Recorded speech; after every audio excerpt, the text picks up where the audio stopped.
What's up, everybody? So we are back on our vlogging shit, back in the studio, and as you can see, a few things changed around here. So we thought we'd give you a little tour of the new place, the new setup, and everything that we did. It's the exact same room that we were in before, but like I said, a lot of things changed. So check it out. Hope you enjoy it. Stay tuned. Peace. Okay, so this is our little office space. So that's the old table that we used to use for the keyboard and everything that we had on there. Just a cheap laptop, so we can like run Excel and the internet. That's pretty much all we do with this piece. Like, we don't use this space a lot. It's pretty much just for taxes and printing stuff and things of that nature. And yeah, we got a dope ass letter, so we can use the space up there as storage. Yeah, this is where the vocal booth actually stood before. Yeah, this is where the booth was before, in the old studio. It's all gone. For demonstration purposes, climb up this ladder real quick. So, I don't know, this doesn't look pretty tight up there. So I'm gonna climb up this baby right here. So this is how it looks like up here. As you can see, some foam left, this cable box, so that we never run out of cables. So yeah, that's like the chill area. So while he's mixing or while I'm producing, the other one can chill over here, take care of some other stuff, some emails or whatever is, whatever there's to do. These are our binary diffusers. They sound awesome. Everything in here sounds awesome, much better than in the old studio.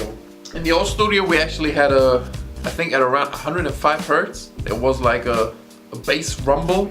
Yeah, it was when you stood right where you stand right now. Exactly, when you were standing here and you were listening to the small speakers that we had up here, behind the DJ place, then you could actually hear like at 105 hertz there was like a bass rumble. Yeah. So it always sounded too loud over there. Exactly. So once the bass got to that frequency, the bass sounded like twice as loud as the rest of the bass line. So all that stuff is gone now, which is perfect. And yeah, this is the place where the magic happens. So this table, we built this from scratch. This is a self-made table. We built it with my mother-in-law. She's a beast. She's one of those persons that can pretty much do anything. So when I showed her a picture of a studio desk, she was like, "Oh, I can build one like that." And I was like, "Okay, let's do that." So we got the wood from a local place, like wood dealer, made a plan and built this thing, and it looks freaking amazing. Table is massive. The main, how's it called? Platte? Yeah, the main piece up here where everything is standing on. That's like 120 pounds. Yeah, and I think that's like 3.8 inch. So 4 centimeters. I'm not sure if that's correct, but 4 centimeters is correct for sure.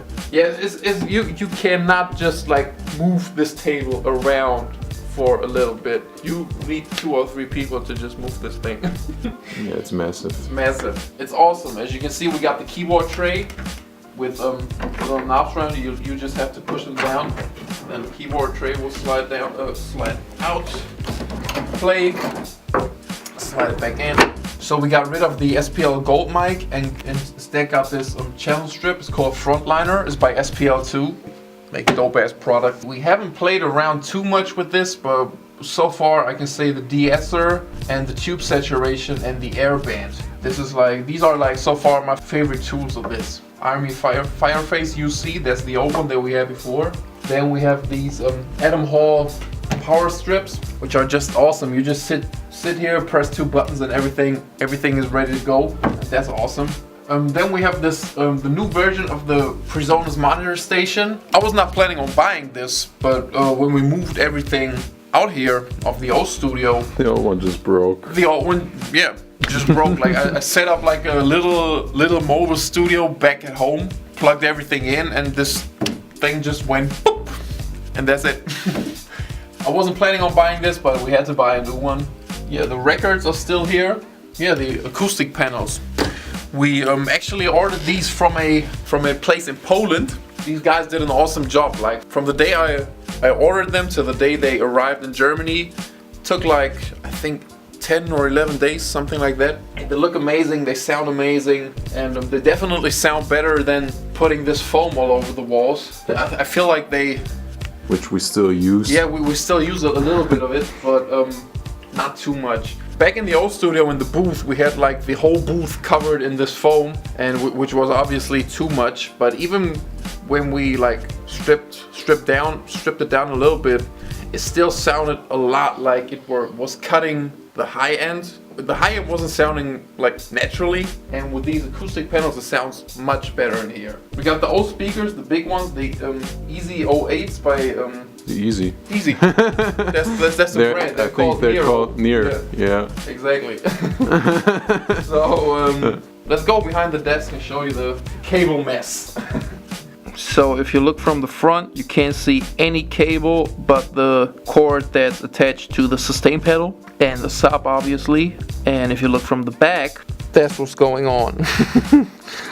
A lot of cables back here, but you can't see anything from the front. What we did is we used these little metal things, and then you can like place the cords just tight around them so you don't see anything of that when you're sitting in front of the desk.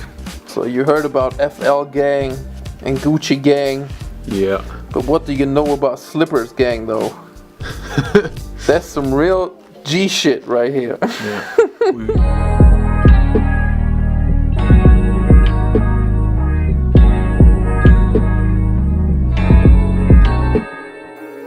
Okay, so now we have seen everything, it's time to get back to work.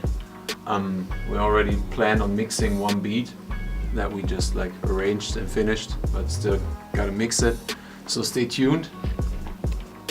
Let's do this! Yeah, let's do it, man.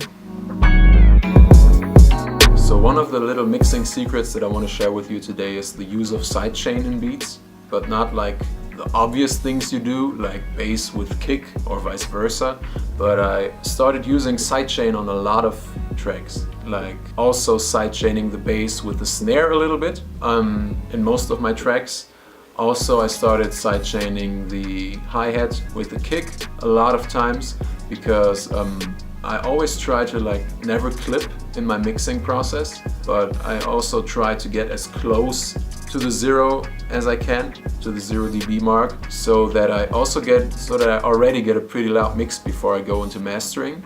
Because I just found that it's always easier to like lower your mix at the end, because instead of you like mixed your track and you realize there isn't like enough going on and you wanted to make it louder, but now you can't because you like mixed and mastered everything and it start pulling down the limiter and it starts to sound like trash. Yeah, so that's like my philosophy in the last few mixes that I made, is to always start sidechaining a little bit to emulate the effect that the limiter does, because that's basically what the limiter is doing when you drag the knob down and it starts to like pump and to like, I don't know, make your mix sound weird.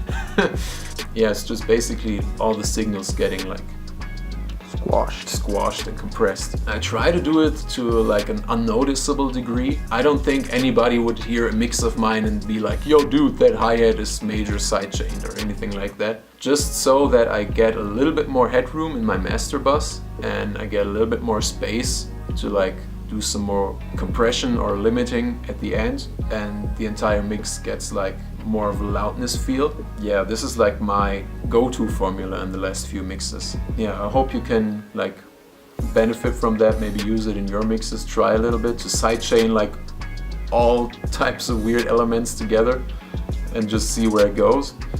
I don't know, share some of your mixing secrets and stay tuned.